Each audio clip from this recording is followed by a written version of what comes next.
Nice kalpler yorgunlar, hislerimde soygunlar. Kimi yolcu kim hancı, yok tedavi. Öptüm aniden, seviyorum bak sahiden.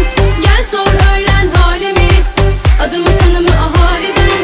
Koptum yani ben, tutuluyorum bak harbiden. Kalbin bende durmuyor, farkım yok firariden.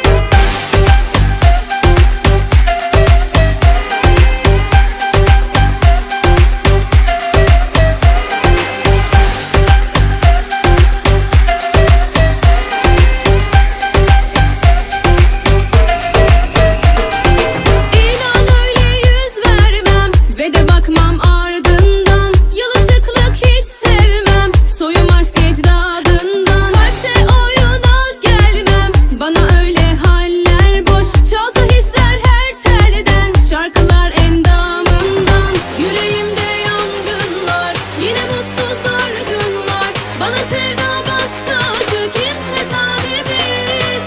Nice kalpler yorgunlar, hislerimde soygunlar. Kimi yolcu kim hancı, yok tedavi. Öptüm aniden, seviyorum bak sahiden. Gel sor öğren halimi, adımı sanımı ahaliden.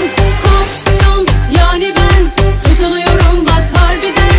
Kalbin bende durmuyor, farkım yok firariden.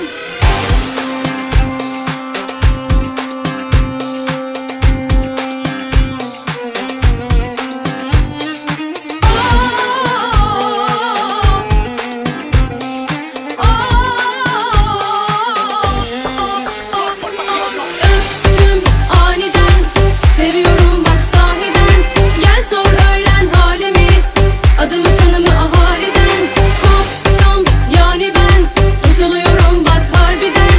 Kalbin bende durmuyor, farkım yok firariden.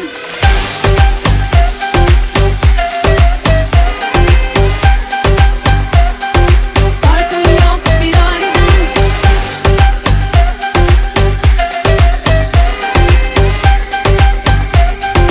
Farkım yok firariden.